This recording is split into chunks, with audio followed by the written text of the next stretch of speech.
Hi, hello guys. Magluluto ako ng na head ng shrimp, guys. Butter shrimp. Kasi naglinis ako ng maraming shrimp, kaya nakalimutan kong mag-iiwan ng buo. So, puro ulo na lang ngayon ang iaano ko. Kasi, nabalatan ko na lahat kasi. So, igigisa ko na lang ng ito. Saka sibuyas. Kalimutan ko talaga siya. Kaya, dapat nagtira sana ako ng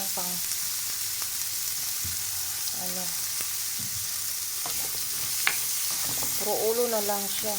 Kasi, hindi ako nakatira ng laman ng mga katawan.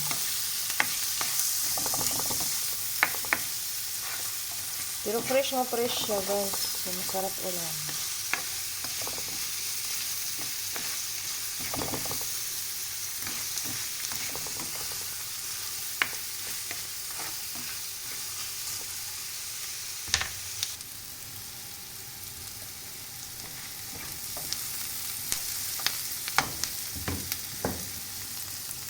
Bigyan ko siya ng oyster sauce.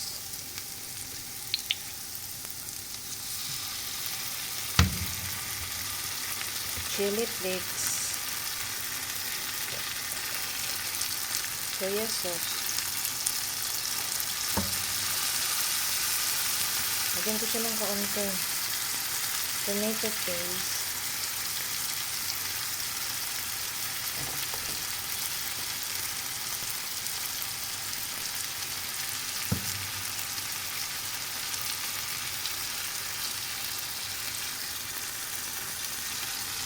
Yung chili flakes.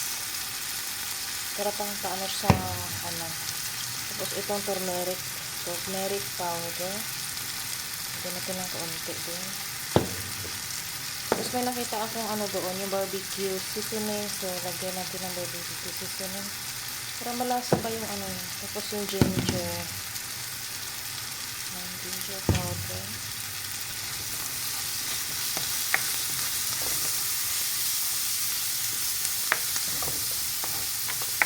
Lagyan ko ng kaunting tubig.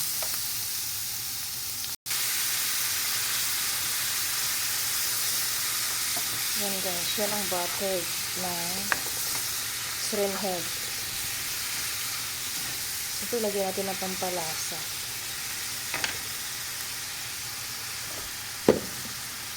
Black pepper.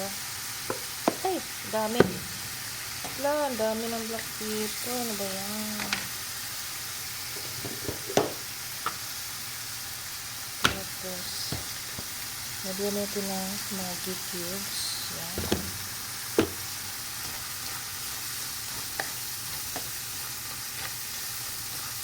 Tandaan lang yung apoy para hindi masunog. Siyempre yung asin. Pero may Maggi cubes na tayo. So mamaya tayo magdagdag ng asin. Ayan siya.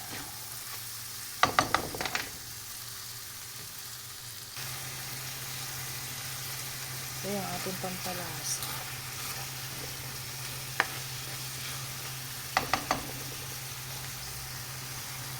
Guys, ilagay ko na yung puro mga head lang siya kasi parang sa amo ko kasi hindi yan pinapasama, pinapatapon yan.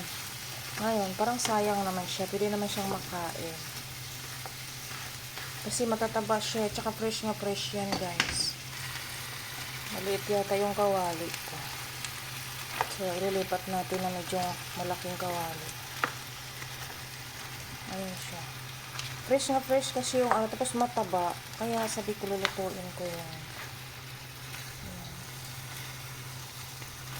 Yung iba tinapon ko na kasi marami na siya. So, ito lang yung ko niluto ko talaga.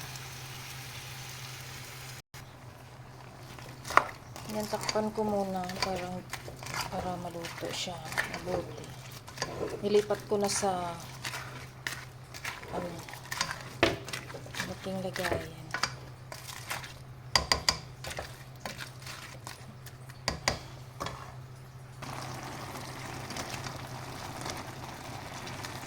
guys.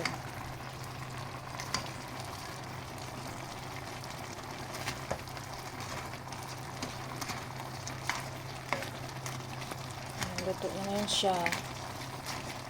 Tikman natin.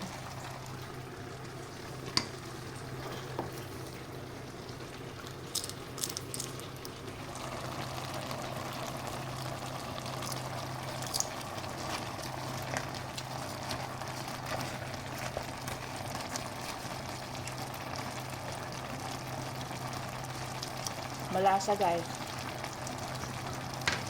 Pero ano lang siya. Yung parang daming tinik kasi ulo nga. Thank you for watching.